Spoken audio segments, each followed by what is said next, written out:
recording. Mic on. Everything looks good. We good. We golden. Yo, what's up, internet? This is Alvin Teaches Poker, and today we are taking it all the way back to our roots, to the very beginning of how we play PioSolver, as in we stick in a bunch of random numbers and we have no idea what the hell they mean. Let me explain. Today we're looking at the button, which is going to be raising about 42%, very standard range, being defended by the big blind, who is going to be defending, a pretty similar percentage of hands. About 42% is going to be quite capped because he's going to be 3-betting a lot of these hands, as well as a combination of ace-5 here. And so the button raises, the big blind calls, and then the flop comes ace-9-2. Starting pot's going to be 55, assuming a 2.5 big blind raise pre-flop at 5-10. And we've also put in a little bit of rake. Shouldn't affect things too much, but, we want to have a little bit of accuracy here. On the flop, turn, and river, as you can see, I've given all of the players a bevy of strategic options, except for the big blind cannot lead on this board, because if you try to add in a lead here, he's just not going to lead anyways, so going to save a little bit of the memory. Everyone has pretty standard raise sizes, and then we're going to be giving the in-position and out-of-position player all-in abilities by the river. So basically, everyone has the ability to do everything. We're going to let this solve down to eventually 0.3, but this is going to be accurate enough for us to begin to make some, introductory analysis to this formation. So when you first get PioSolver, and you type in all of this information, and you look at what, GTO will do on the flop. Well, okay. If you give GTO the option of doing a bunch of things on the flop, it's going to gravitate very, very strongly toward a single bet size. So this is not the most complex flop that you can play using a mixed sizings. Obviously, flops that are much more coordinated are going to be much more difficult to play.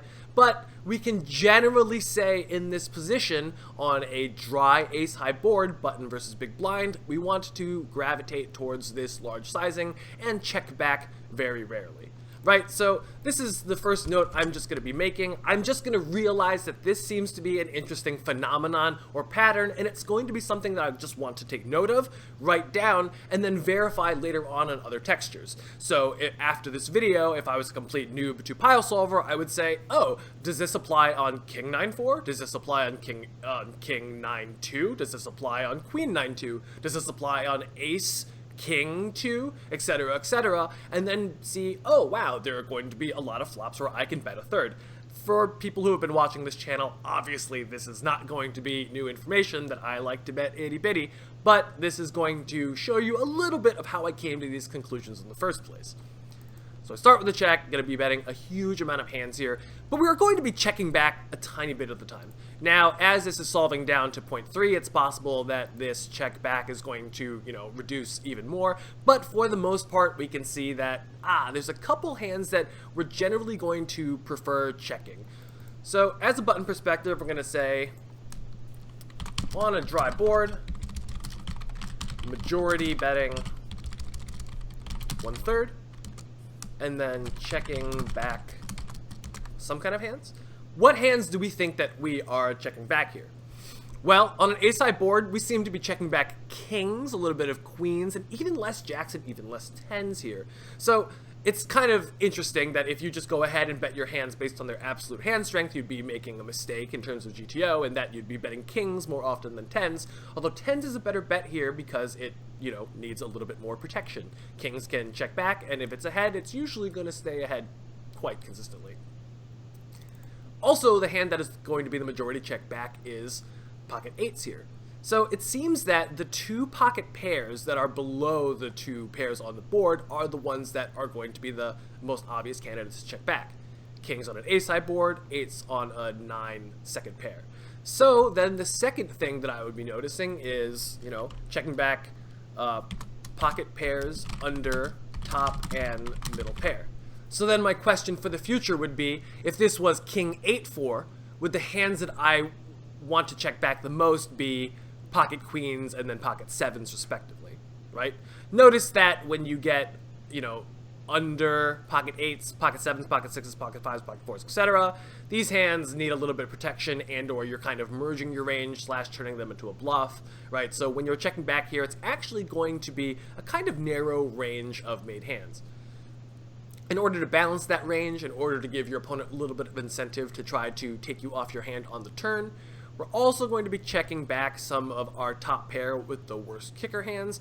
And notice that we don't really care too much about mixing between ace-6 and ace-7 or ace-8. We want to check back all of these hands just a little bit in order for us to have board coverage if the turn and river come an 8, a 7, or a 6. Right? So when we have hands that are weak enough that we don't want to polarize them in the first place, usually it does not really matter which combinations we check back as long as we check back a little bit for board coverage. Right? That's why you see this kind of randomization. So we're going to check back some pocket pairs under top and middle pair, and then we're going to check back a variety of bad ace-x for 2-pair coverage. Now, again, you always have to be a little bit hesitant to assign a reason to a robot's strategy, right? Like I'm saying, check back for 2-pair coverage. Obviously, PioSolver is never going to say, this is why I'm doing that. I'm just kind of projecting my own experience. Is there's going to be a natural amount of randomization simply so we can have a very robust range on a variety of runouts in order to always be able to call down. Other hands that we want to consider checking back seem to be a lot of the king high hands. Pocket kings obviously is the check back, and then king queen, king jack, king 10 are all hands that possibly can just check back all the way down to showdown and be the best hand some small percentage of the time. So check back hands to fold to any action, but may win at the river. We can already begin to see this kind of sense of balance that we have when we check back, right? On almost any run out, because we have a variety of hands that are going to check back with 2-pair coverage, if the turn comes, a 7 and a 10, we should be able to have all of the 2-pair hands that can call a turn lead and then a river shove, right? Additionally, we have a couple pocket pairs that want to call once and then probably fold the river, which should hopefully, induce our opponent to want to barrel twice against us, which will then get us more action when we have a hand like ace-5 and we check back and then can now bluff catch the turn of the river. Pretty straightforward. But, notice that we want to give our opponent a reason to bluff at us in order to gain value from our made hands, right? That's something that I think a lot of rookie players don't realize, is that, yeah, you should be allowing yourself to get bluffed off in a couple spots in order to gain value from other parts of your range, okay? So let's say, we not start with a check back here. Let's start with betting small on the flop, as we do with the majority of our range. And we're going to mostly start our analysis as the button perspective here, so we're just going to assume that, our opponent kind of calls. The turn is going to be, let's start with a total blank, right? In which case our opponent really shouldn't lead against us. And we check. Total blank, and then the turn really prefers using the overbet sizing. After we bet really small on the flop, we're going to be polarizing our range to, a lot of kind of very strong hands, and then a variety of, strong kind of polarized bluffs with equity, and then some hands that just have like random good blockers here, like Jack 8 of spades, which, blocks a variety of ace and jack pair type hands. And if we hit control up, if we hit control up, we can scroll through and see, yeah, for the majority of boards, it looks like that on a offsuit card we're going to be using an overbet sizing. So I would then say, after 33 call, prefer overbet turn sizing. Seems to be, right, pretty standard.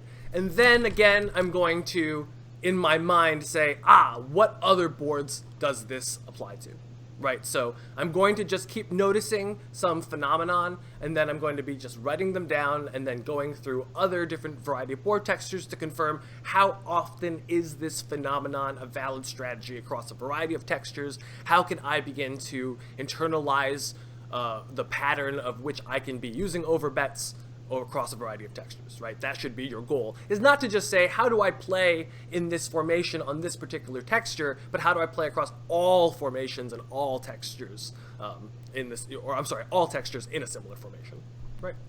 So generally going to be preferring the overbet sizing, and if we go into the hotness comparison, we can kind of get the eagle eye strategy. Oh, it's still running. This is still running because it's going to take forever, but this is pretty accurate, so we're just going to let it stop at 0.46, so pardon the slight inaccuracy. But, you know, when we're usually pattern hunting, we're not looking for, you know, complete combinatoric accuracy. So here we can see that on this originally dry board, right, on almost all of these turns, going to be preferring the overbet sizing, except when the top card pairs, which is kind of interesting, or I'm sorry, which makes a lot of sense because, you know, when you have top trips, you don't want to overbet because then you're blocking a lot of your opponent's calling range. When the turn is a 9 here, we're going to be checking back a huge amount of the time, which should make sense because the 9 should be a card that is going to be really good for our opponent's range. Although when we do bet, it seems that it does like to prefer the overbet range and go for an extremely polarized range. Although here there are actually a variety of other options that you can use when the turn pairs, when it's a 4, a 9, or an ace. You can generally simplify to a single sizing and be totally fine as well. Another question that I would ask myself is, how coordinated can the flop be to prefer overbet sizes on the turn? Right? So this is a very, very dry board. When this board is more connected on the flop, am I going to still want to be using overbets on the turn? Am I going to be wanting to use smaller bets on the turn? Right? Is it going to be overbet flop, overbet turn? Right? There's going to be a lot of different ways that this can play out if this board is, say, Jack 9, 7 with 2 spades. Right? So this is a very dry board, so, you know, I'm very confident that these are going to apply to a lot of other extremely dry boards. But when the board is much more coordinated, do any of these things apply? Very, very important to do research into that to make sure that I'm randomly not misapplying these things. Right? Also, after opponent calls an overbet here, what is generally going to be the preferred sizing? Let's just say the river's a relative blank, our opponent checks. And as you can see, the preferred sizing here into a $300 pot is actually going to be $855. So when you have a lot of nutted hands, aces, ace queen, right, pocket sixes, etc., all of these hands now are played as all-ins by the river, right?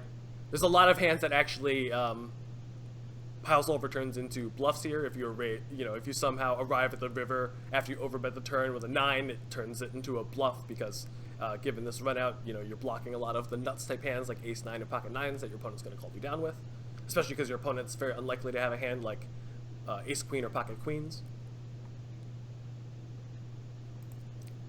Though if we show this proportional to weight, you'll see that, you know, a lot of the hands that ship it by the river are like, you know, pocket 4s, ace 9, ace queen, etc.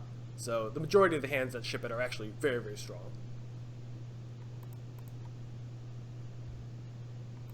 Let's take a look at this from the big blind's perspective then, and see what kind of interesting gems that we're going to be able to reveal. Generally, I think that the big blind's perspective is going to be more interesting because it's a little bit more complicated.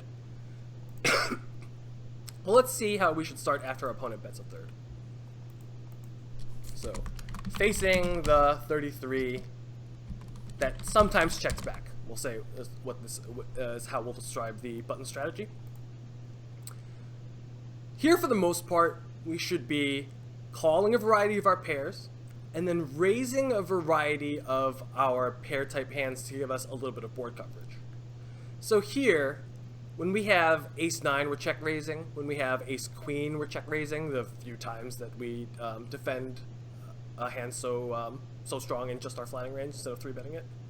But then also, a lot of the hands that want to check raise are going to be like bottom pair with no kicker, right? So like 8-4, 7-4, 6-4, right? Like these hands are just going to randomly take a shot and then hopefully get there on the turn. A lot of these hands will often just check raise the flop and then just give up on the turn. But this also will then give us a variety of board textures which we can barrel, and our hand will be extremely disguised. For example, if the turn is a 7, we hit 4-7 and just blast off, right? You're pretty much just going to have to go broke against if you have like, you know, a hand like Ace-10 or Ace-Queen against an aggressive opponent. What's really important is that I want to check raise enough hands that are like low here that my opponent is going to be hesitant to fold a hand like 9s, right? If my opponent has 9-8 on the flop, that's a third, and he knows that sometimes I'm going to be check raising with 6-4, then he's really incentivized to now want to call with a pair of 9s, right? So turning bottom pair into a bluff here seems to make a lot of sense, and so we're going to say bottom pair no kicker equals bluff often. And so I want to see then what other textures is this going to apply to? How high can the bottom pair be before this is untrue? So let's say that this board is Ace-10-9. Are we going to be check raising hands like 9-8 and 9-7 as often? Right? That's not going to be clear. Here, a hand like pocket 4s is a hand, or a hand like 7-4 is a hand that is just very unlikely to improve on future streets, right? So that is a hand that, you know, seems to make a lot of sense to turn into a check raise. But when you have a hand on like Ace, or when you have a hand like 9-7 on Ace-10-9, yeah, that might be a little bit unclear.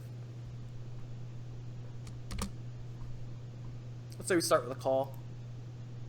And now the turn is, let's say, a relative blank. The 5 of clubs. Not blank enough. The 6 of spades. Here we should check the majority of our range. But I am curious to see, should we be checking on every turn to our opponent?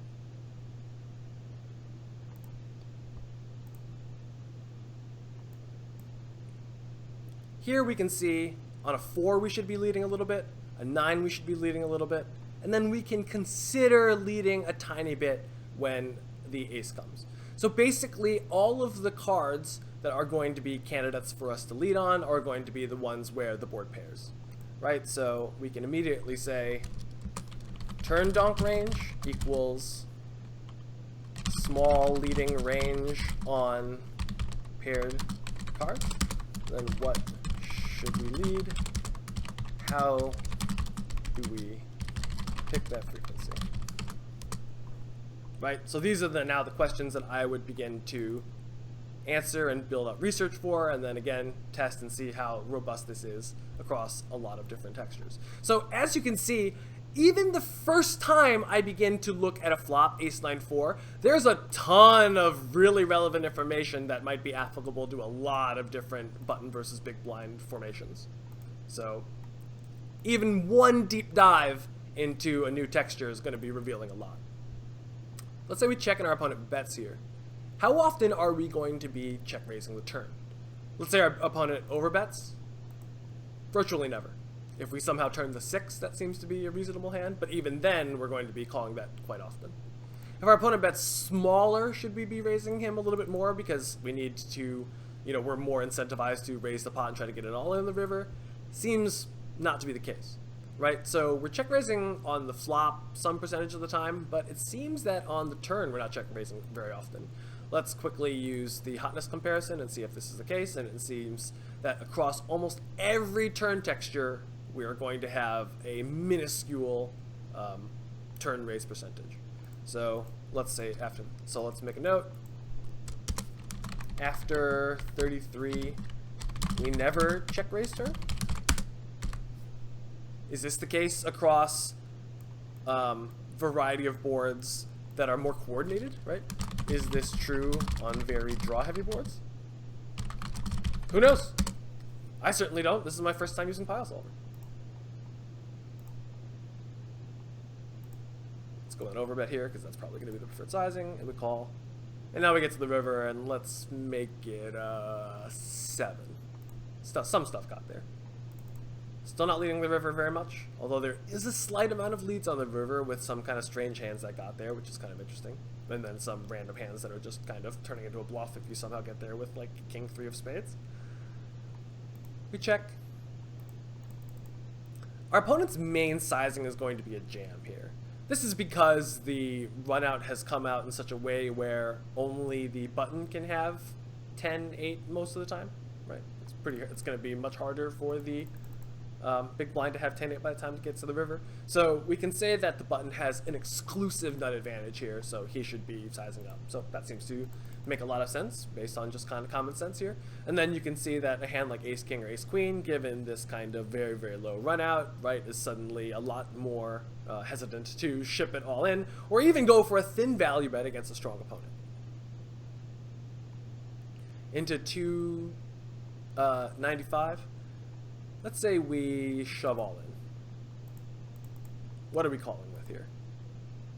Ace 9, pocket 9s, pocket 7s, pocket 6s. A bunch of hands that seems like we can't really have a ton of those hands if we check raise them on the flop, right? So as you can see here, ace 7 kind of calls the river, but ace 7 is not even in the happiest spot given that, you know, our opponent can have all the 10-8 and we can't, right? So if our opponent is playing with like kind of a balanced shoving range on the river, even a hand like a7 or a6 suddenly becomes, you know, a candidate to consider folding. That's pretty wild. In reality, how often do I think an opponent is going to be folding a7 if we shove all in given this run out? Probably absolutely never, right? So that should kind of inform what I think that my bluffing range should be, given the fact that I don't think that my opponent's going to be able to fold like a7, a6. Usually I think a hand like 6-7 or 9-7 is not going to be able to find a fold, right? I think your opponent's just going to station you with any 2 pair, especially because he's often going to talk himself into saying, oh wow, if I don't call 2 pair here, I'm probably folding everything, which, you know, may or may not be the case, in which case he's just going to have to just, you know, station you rather than fold a6 half the time. So if you just have a hand like 10-8 here, yeah, it seems to be a really good shove. Let's say that our opponent, let's say the turn is, the river is not quite as scary. We check, our opponent bets like 177. Here now on the river, we should be turning quite a few of our hands into a bluff. Also, a bunch of our hands that slow played on the turn because we didn't check raise suddenly are going to want to be raises on the river, right? So let's kind of first look at what are the hands that we're value raising here. Ace 6, right? The little bit of the ace 9 that slow played all the way from the flop, right? And then I imagine that the hands that are going to be good to also check raise are going to include a 9, which makes sense here, queen 9, 10 9, jack 9, etc. Or include a 6, but you can't really have 6s nearly as often, although if we turn off proportional to weight, yep, indeed, that 6s seem to be a very good candidate to be a check raise on the river, right? So the hands that you represent with your check raises, pocket 6s and ace 6, and then all the hands that block that, so then all the other 6s you possibly can have, and then all the 9s to block ace 9 here. Seems to make a lot of sense. What are the hands that are just check calling the river? Ace 2. I mean, it's probably pretty close between check calling and check raising against a lot of opponents here, but even a hand like ace 10, ace 8, and ace 7 are usually going to be folding to big triple barrels here. So that's kind of interesting to note, is that, yeah, even against a pretty balanced opponent who you imagine is going to be bluffing you with, you know, good frequencies on the turn and river, you even can think about folding ace 10 or ace 8 or ace 7 to them by this river, right? So all your single pair aces are not really going to be good when your opponent just decides to barrel off, right? So that's just something that you should be pretty concerned about. Also, when you have ace 7 or ace 8, those hands are going to be particularly bad because they're going to be blocking a lot of your opponent's gut shots that are going to barrel off on the river. For example, if the button has 10-8, 10-7, those are going to be really, really good hands to, you know, bet, shove. And then, so you do not want to be holding ace 8 or ace 7 yourself. In fact, you would much rather call with ace 3 here than ace 7, which is really important. So we can also say, and this is going to be a general rule for all of poker, is that by the river, we are ranking our bluff catches by blocker value and not absolute hand strength. I cannot type at all. So that is kind of a note that I would immediately say, I wonder if that is true. And I'll tell you right now, of course that answer is true, right? If you've ever been watching my channel, you should realize, yes, blockers are often much more important than absolute hand strength. We've seen that, time and time again with how this, or how bluff catchers work on the river. We always want to be bluff catching when we unblock all of our opponent's bluffs, rather than be calling with hands that, allow your opponent to never have gut shots. So that seems to make a lot of sense. So the other note that I would take here is turned to pair and sets are best check raised on the river. It seems that if we have a trap on the flop, if we hit the 6 on the turn, hit 8-6 on the turn, we're going to check call and let our opponent hang himself on the river. That also means sometimes that we're going to check and our opponent's going to check back, and then we're not going to be able to stack him with 6s. But you know what? We're not ever playing poker to focus on only stacking our opponent's top of range hands with our top of range hands, right? We need to have a calling range here in order to allow our opponent to triple at us, so we can then check raise, so that in the long perspective eagle eye of the game, I can always threaten you with traps by the river. That's something that is very important when you're playing against players who are very straightforward, is that if you're playing against the kind of guy who's going to check raise you with 6s on the turn, that actually makes his river range really neutered, right? The kind of guy who check raises you with all of his nuts on the flop and all of his nuts on the turn when he turns them is not the kind of guy who's ever going to be really happy when you go bet, bet, shove with any part of your range, right? So that might be one of the biggest tells of when you're playing against weak opponents, is when you see them check raising you too liberally or too straightforwardly with their turn hands, is that they become really, really susceptible to bet, over bet, shove lines. But that takes a little bit of critical hand reading. That takes a little bit of note taking in order to be able to apply that. So don't just willy-nilly be going bet, bet, shove and expect that your opponent's going to always be folding ace-8 suited to you. That's just going to be suicide, especially at the lower stakes of the game, where your opponents, again, are very, very happy to bluff catch you. So I hope that this is kind of been an informative look at, the kind of work that I do in the background to kind of figure out different strategies. Obviously, there's other parts of these ranges that are interesting, like let's say that we check back and, we check the turn and our opponent checks back on the river, and the turn is a 7. What are going to be the suggested sizes that we're going to be using, right? What are the variety of different turns that we should be exploring here? You can just see, right? Some of these turns prefer smaller sizings, and some of these turns seem to have like a couple overbets in them. So, taking the time to slowly go through every part of the tree, break it down, write all of these notes, is how you're going to be learning day to day. Right? So even if you don't have any kind of formulaic learning system, even if you just randomly jump into a board, right? Just randomly pick a board, give it all the strategic options, and then list all of the phenomenon that you notice, you're going to improve your game, right? Do this exercise, deep dive on 20 different boards, button versus big blind. I'll tell you right now, this is extremely time consuming. Literally probably will take you months to be able to get through just one formation, but by the time you do that, you're going to be an extraordinarily strong player. Repeat this with 3-bet pots, repeat this cutoff versus big blind, small blind versus big blind, across tons of textures, writing down all of these phenomena, and guess what? By the time you finish that, you're going to be a master at the high stakes, and you are going to know so many secrets and quote-unquote phenomena about all of these different spots, and your opponents are going to have no idea what to do against your incredibly educated ranges. When people are like, oh wow, solvers are ruining poker, real-time solvers I imagine are ruining poker, but just from, looking at this one board, you can see that there is an incredible of knowledge to learn, and it's going to take forever for you to sit down and absorb them. But hey, if you love the game, that's part of the challenge, and you know what? The prize for accepting that challenge is literally millions of dollars. Thank you for watching. If you have any questions, please feel to leave them in the comments below or hit me up at my email, alvinteachespoker@gmail.com. If you have any questions about my course, my coaching, or any ways that you can come train and become a better poker player, then check out my website, overnightmonster.com. And as always, please like and subscribe. Thank you so much. Peace.